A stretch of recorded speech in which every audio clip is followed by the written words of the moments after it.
Kentucky senator and former presidential candidate and Trump rival, Rand Paul, has been thinking a lot about who ought to get that job, and he joins us now. Senator, it's great to see you. Thanks for having me.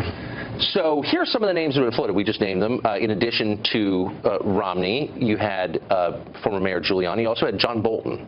Would you be happy with any of those three?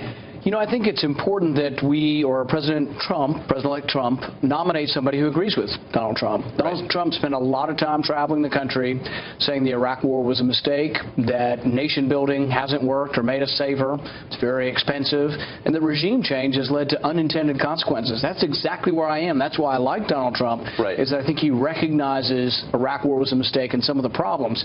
So he should appoint somebody that recognizes that. I think both Giuliani and Bolton, I would call them unrepentant advocates of the Iraq War. They haven't learned any of the lessons of the Middle East, so I don't think they would represent Donald Trump very well because they don't agree with Donald Trump's positions on the Middle East. What about Mitt Romney? I don't know as much, but I know he's been fairly hardcore about supporting the Iraq War, and I haven't heard anything from Romney saying, well, he's skeptical or thinking that we should learn some lessons from that. But another reason why I think this position is very important is Donald Trump also says he wants to build our nation here at home. Infrastructure. You can't do nation building abroad and at home. We don't have enough money for that. So I think really you need a Secretary of State who believes nation building's too expensive overseas. You know, we put $100 billion into infrastructure in Afghanistan. We don't have the money to do that and build our roads and bridges here at home. So your Secretary of State needs to agree with Donald Trump on nation building in order to have enough money left over for domestic policy as well. Has there ever been a Secretary of State in American history, though, who felt that way? I mean, is it one of those jobs where your views conform to the job and you find yourself identifying maybe a lot more with the concerns of other countries than you thought you would? Well, no, I think you want somebody who, one, does generally agree with the worldview of the president. So I think Donald Trump's worldview has been Iraq War was a mistake, nation building doesn't work, regime change doesn't work.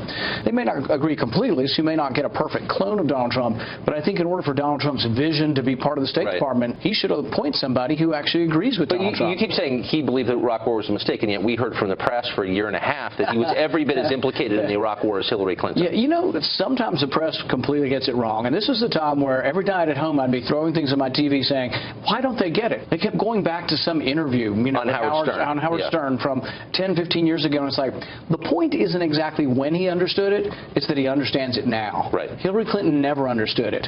Hillary Clinton continued to be for, she said she changed her mind on the war, but she continued to be for regime change in Libya. She continued to be for regime change in Syria. Hillary Clinton never learned the lesson of the Iraq War is that sometimes you change a regime. For example, when we got rid of Saddam Hussein, Iran became stronger. Iran is more of a menace now than they were when Saddam Hussein was a counterbalance. So that was an example of regime change destabilizing a region and making us less safe.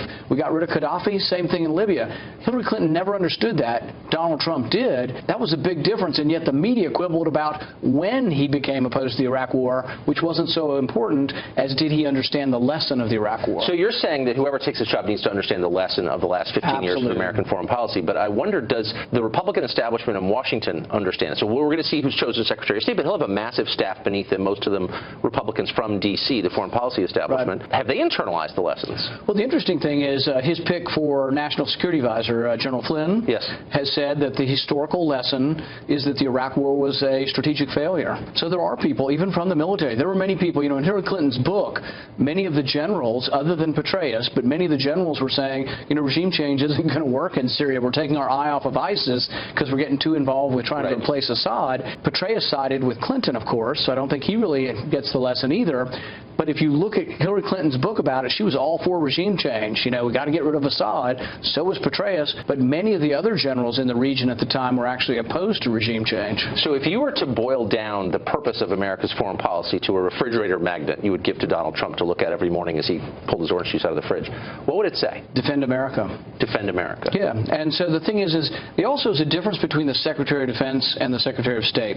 Secretary of Defense has to have us prepared. We have to have the strongest, mightiest military that says don't ever mess with us. But the Secretary of State needs to be a diplomat that tries to look for solutions other than war.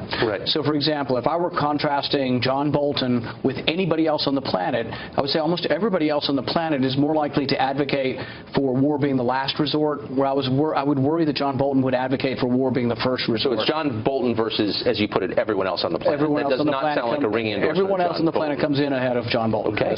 Senator Rand Paul headed off to dinner with John Bolton. Great to see you. Thanks.